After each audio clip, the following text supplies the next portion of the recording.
Friends, we are starting a session on business plan. As you all are aware that when an entrepreneur starts entering into an export business for the first time, he may be into a domestic business already or he may be starting an export business. So there are three levels of business plan that you can look forward. Number one, you having established domestic business of your own and you are wanting to enter the export plan for the first time. The next level of entrepreneurs could be that you're already exporting, but you're exporting to a traditional market. Say, for example, you're exporting a very old product to an old destination, that is, a carpet exports to the US or the European Union. So, how do you think making a business plan if you want to change your product or you're changing a market? Then the third level of entrepreneurs are that they are looking for an expansion in the similar markets of US and Europe. So technically, friends, business plan is a very systematic plan for an expansion of a company from a domestic market to an international market at various levels. Now, when you start working on these plans, you need to understand very basic queries. Number one, I am doing a very excellent domestic business. Why do I need to enter into exports? Maybe Indian market is a great market for me. Second, if I need to understand that there is a need to diversify from a domestic market to an international market, I am flooded with questions. What product should I choose? What market should I look into? How to look into a buyers into that market? Whether I get my payment back from the buyers? I get hold of a market, I get hold of a buyer. Where do I organize my logistics from? Where do I get my financing from? How do I understand what are the import regulatory requirements of that market? So when I talk about a business plan, it's a holistic opportunity of taking care of all these aspects and closing the loop with entering into the market and realizing my payments. Towards solving these exporters' anxiety of certain questions that we have already raised, the confusion of an exporter begins that if I am a startup exporter, I have many products where I can source with. And I have many export markets where I can participate in a trade fair, buyer-sellers meet, trade missions, and look forward for my expansion opportunity. Now, when I look for an option that every trader has, you have a choice of selling the same product to the same market that India has been doing traditionally. This is the first box, that is old product, old destination, where technically India doing wonderfully well in certain sectors are the cliche sectors that a company can pick up for exports. And it is a safe markets of US and the European Union, which is your old destinations where you can technically target your companies. Now, in such a box, your competition at all the three levels, Indian companies present in this space, the Chinese companies or the other L2 players companies present in this space, and also the companies in the importing market are highest. So three levels of competition are the highest in this traditional box.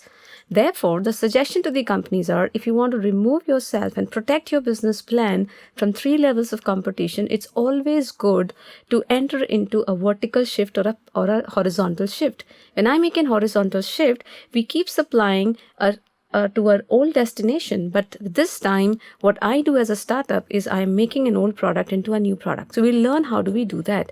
The second option that I have towards a vertical shift is I keep supplying the same product. So I will like to change a new destination altogether. And how do I do that is basically to take advantages of going from a traditional markets where India may not have an advantage to going to a newer markets where India has signed a regional trade agreement. The final outcome is a new product, new destination altogether, where I'm supplying a new product to a completely new market, and that is why I protect ourselves from all the levels of competition. Taking it forward for the old product, old destination, if you do a product of OPOD, you are not the only one supplying these products. Let's take, for example, we take a sector of chemicals. Now, China captures almost 12% of the total exports, where US captures 9.8 with India 3.2. Now, you have other companies in the world, other countries in the world doing the same product.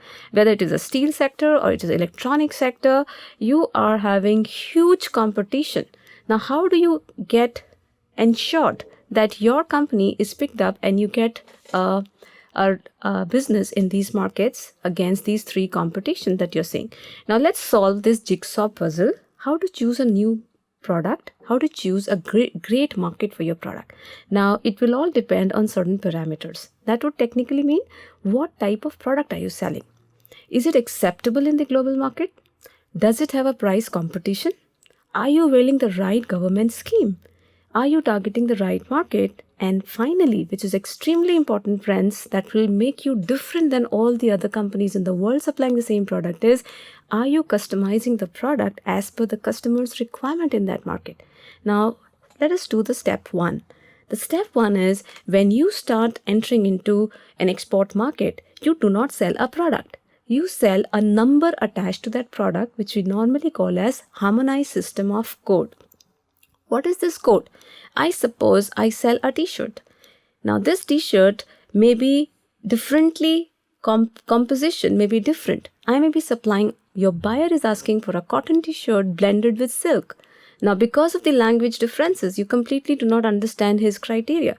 So every product, depending on the attribute of that product, you are technically giving a number assigned to the product. So you do not explain to your buyer the product details, but you explain to the buyer a number that you would like to export. How do you assign these numbers? For example, what do you see something common across all products here?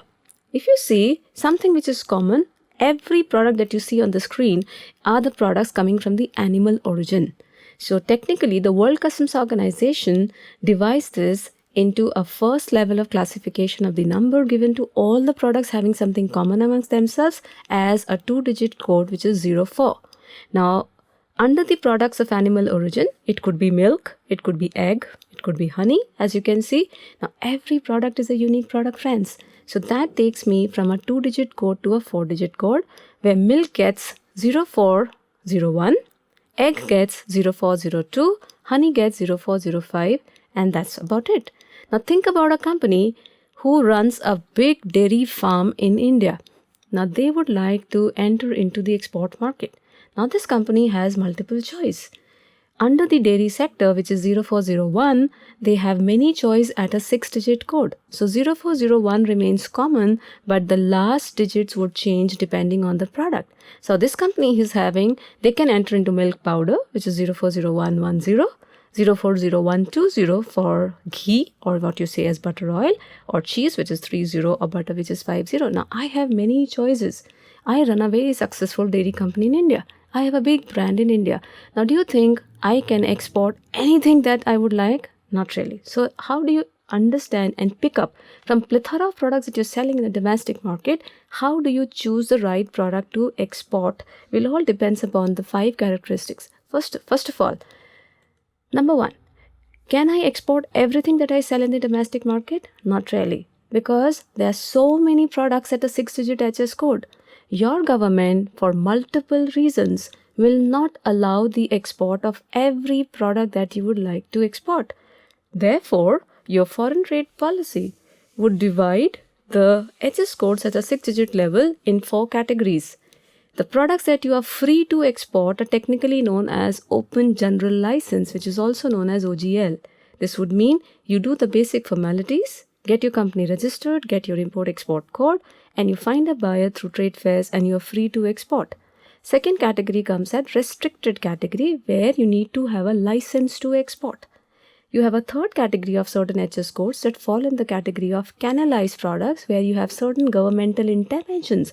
You cannot directly export and import these products. So these canalizing agency would technically take the responsibility of managing how much has been exported, how much has been imported. So these are canalized products. And certain products, you should not invest your time and energies to look for a bias in the international market, because the government of India will not allow the export of these products. So first and foremost, for all the products that you're selling in the domestic market, we should typically see and select the products which are in the OGL category, that is easiest to start business with. This is how a typical DGFT notification looks like, where the DGFT keeps making policy changes. So one should, as a startup company, you should keep a look on the DGFT website and can understand the status of the exact 6-digit products that your companies are supplying the domestic market, and accordingly take a call.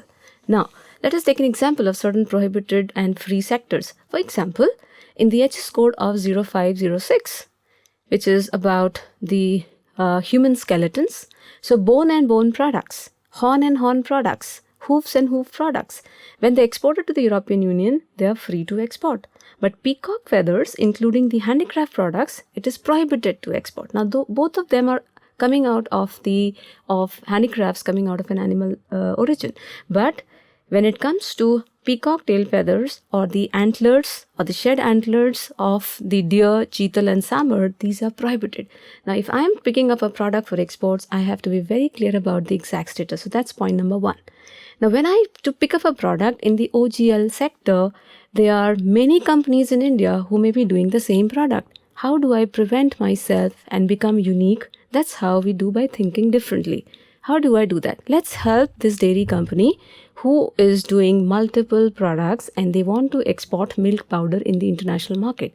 Now, there are many companies in India, they may be exporting because this product may be in the OGL category. So technically, I would like to make my product customized as per the requirement of the international market. That would mean that if you see, just by shifting from an HS code to an 8-digit level, what am I trying to do? I am making this milk powder, differentiating it at 3 category level depending on the fat content of the milk powder. This means 04011010 would mean milk powder containing fat not exceeding 1%. 20 is between 1 to 6%. And 30 is more than 6%.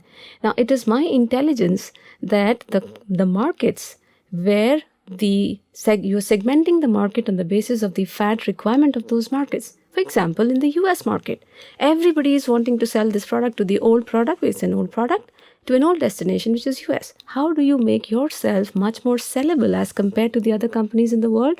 You're trying to understand the health status of the US. Now, in the US, the obesity is a prime concern. Now, therefore, I will sell 04011010 in the US because it does not exceed a fat content more than 1%. Now, that is the way I customize myself according to the requirement of the international market and choose the right product to be sellable into the right market. What's the next step of making yourself different? Now, if you see, every market would change as per the design. I'm a leather company. Now, I have a design which is different from each other, although I'm manufacturing shoe.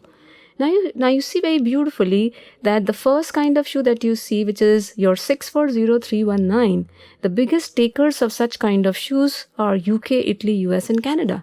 But the minute I convert it into a leather footwear with a strap and you have an open toe, you have Middle Eastern market. Now, what can make this difference? Maybe the climatic conditions in those markets. The GCC economies are high in temperature. They would technically need an open toe shoe for convenience purposes. Now, when I make a metal toe that converts this into 640340 and my prime markets become Australia, Chile and Belgium. And if I make it gumboot, I have markets again like US, Italy and Canada. So it is very important for me. The mistake that most of these startups does is whatever they are supplying in the domestic market, they keep supplying the same product in the traditional market without understanding the specific requirement in the international market and not the buyer. Let's take you closer to the buyer in the international market. Let's take an example of HS code 71. Which deals with pearl industry, which is 7101, then 7102. You have precious metals, we have silver, we have gold. Now, when I'm dealing into the gems and jewelry segment, I have multiple choice. But it is interesting to note that there may be many companies doing pearl business. But then, are we doing natural pearl? There are certain countries in the world that prefer natural pearl.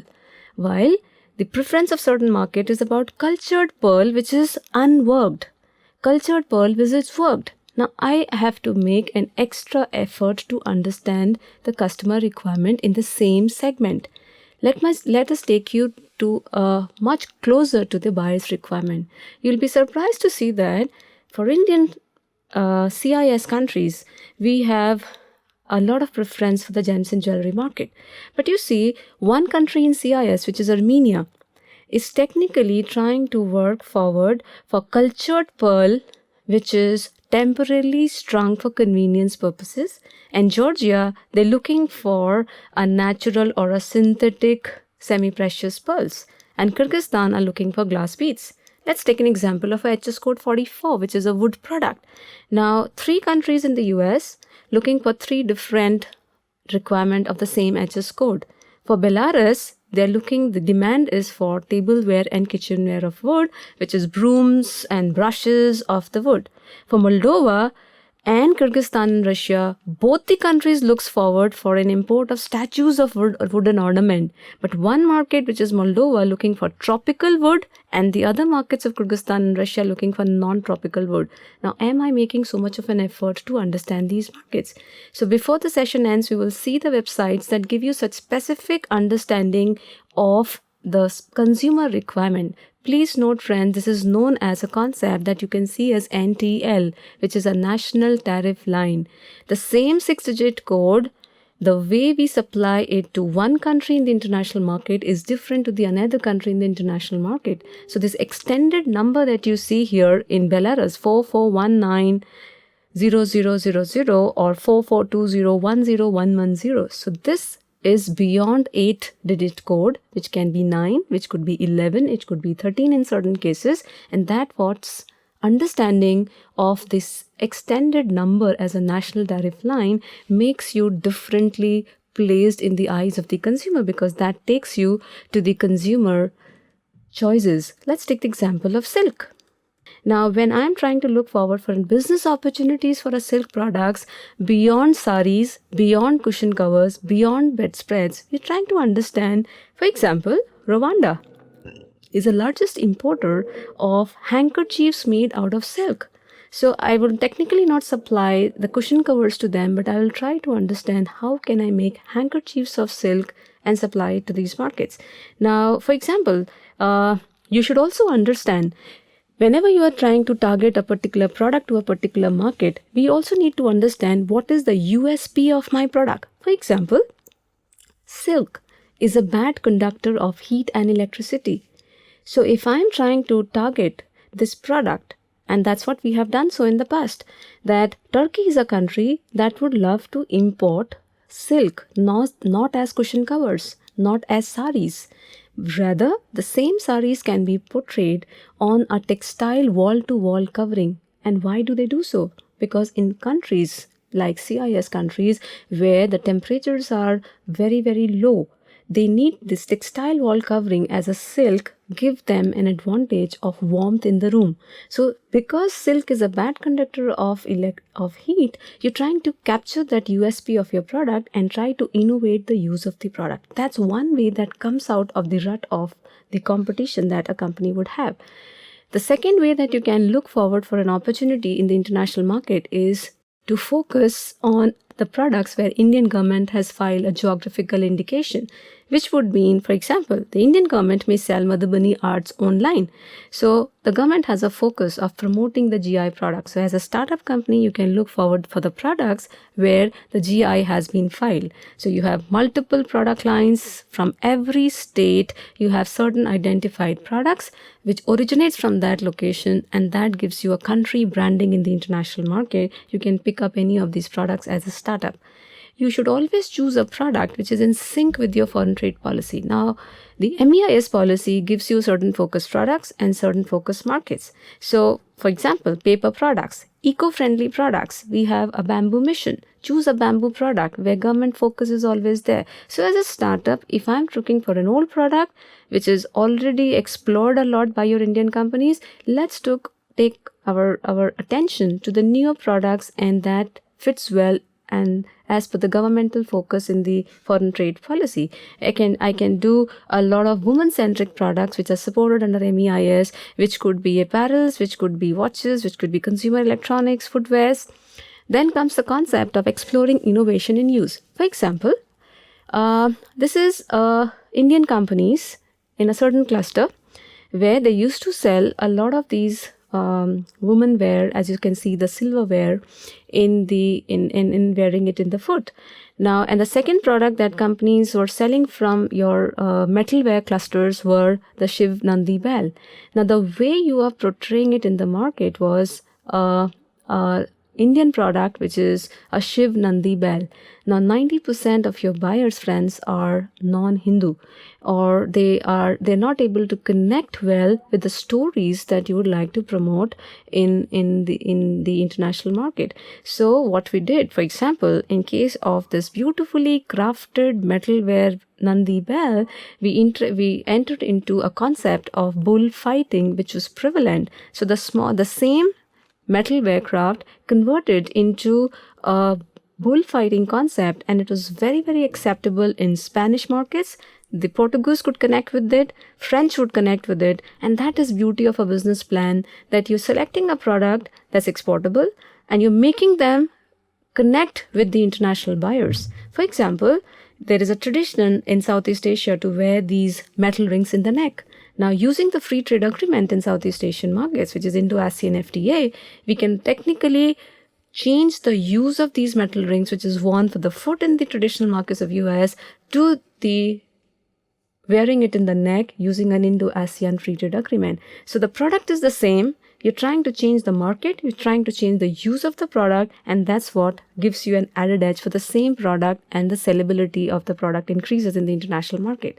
This is what China is offering to the Latin American country in the wood sector. So we have HS Code 44, where China, Vietnam gives me a huge competition. So while choosing a product, I will try to understand a Latin American country requirement. This is what they are trying to offer. So this is a good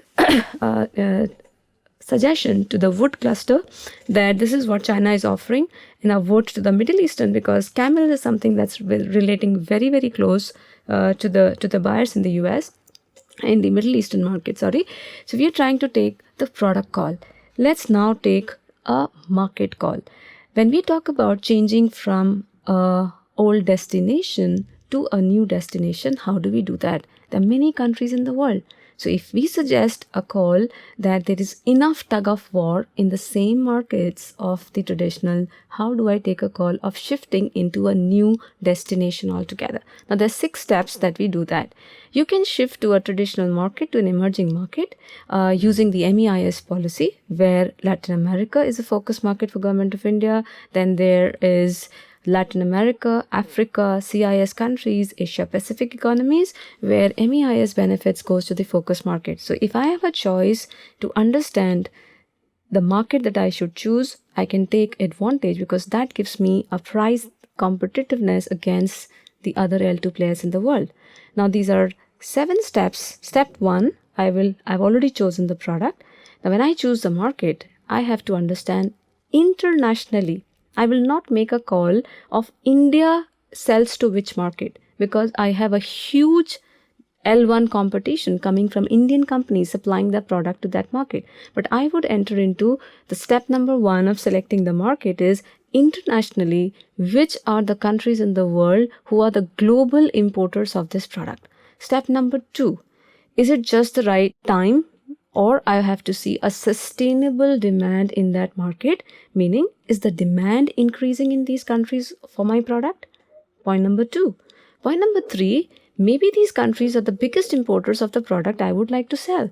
But against the competing countries, can I have my space in that market? Maybe they just don't want to buy products from India for multiple reasons, maybe quality, maybe price, maybe import duty, anything that can make them awards. So maybe they are the biggest importers, but I have to see in step number 4, who are my competitors in these markets. Step number 5, one of the prime reasons that I might miss against my competing suppliers would be that the price at which I'm able to sell is much, much higher as compared to my other competing countries. This happens in case of China. It happens in case of US and Canada having a free trade agreement amongst themselves. So I enter paying a huge import duty, and Canadians and Mexicans would enter paying a 0% duty for the same HS code. So I technically lose into an old destination because of my competing countries having a trade agreement with those markets. So it is very important for me to know at what price am I selling this product? Who are my competitors for the same product in those same market? What is the import duty that I have to pay? What is the import duty my competitors have to pay? And finally, even I am able to get hold of a buyer in that market, am I able to invest my time and energies understanding and complying to various standards which we technically call as non-tariff barriers in those markets. Maybe I'm a startup and I have to export my product for the first time. I go to a trade fair and I fetch a buyer in that market. But then at the end of the day, I do not find my company sufficient enough to enter that market because they have plethora of standards and regulations to comply with, which takes enough energy and time and money, which I'm not able to afford as a startup. So while choosing the market, I need to be very cautious about closing the loop, that I would get and close the loop only if I get entry into that particular market. So it's not only about selecting the product, it's also selecting about the market, it's also selecting about selling at a right price, selling at the right duty structures, and understanding the import regulations of that market to ensure that I am allowed to enter and reach the buyer and realize my payments. Friends, let us look into the websites where you will find the information regarding the product selection, the national tariff lines, the country selections, the price of the countries, who are your competitors. So where do you find this information is on the website, which is trademap.org. Trademap is a website created for trade statistics for international business development, and this is developed by International Trade Center, which gives you the monthly, quarterly and yearly trade data, the import and export values, volumes, not only for India but across the globe. And that is the reason we refer to this website for your entire understanding of specific products into specific markets and the pricing as well. Once that is done, a business plan technically would like to look into the buyers, which the companies will give you the buyers, and you can start working and sending your brochures and start your business plan. So friends, in this session, we have learned a very systematic process of getting into an export business. You understood how to select a product. Now, when you've selected the right product, you've understood the process of where do you sell the product. There may be many countries in the world which are ready to buy your product, but then you also have competition in those markets. So in the session, we have learned how to work out at the competition at 3 levels. The first level of competition that we have learned in this session is the Indian company supplying the same product that you would like to export. The second level of competition is you're trying to understand Chinese competition or Brazilian competition or international competition in the same product. The third level that you have learned is in the market you're trying to export, you have a lot of local companies supplying the same product. So how do I take an advantage of innovation in my product sector? Am I supplying at a 6-digit code? Can I look for opportunities to work at a national tariff line to enter into the market which is with a product which is different, which differentiates you from all these competitive analysis? And when you're trying to work into getting closer to the customer requirement in that market, you need to understand and customize your product as per the consumer behaviors in that market. So you're trying to segment your market on the basis of the likes and dislikes of the customers, on the basis of the import duty structures in that market. You're trying to work out on your pricing, you're trying to work out on your non-tariff barriers. So an entire gamut of plan will make your journey of exports quite successful if you make a successful business plan. Thank you.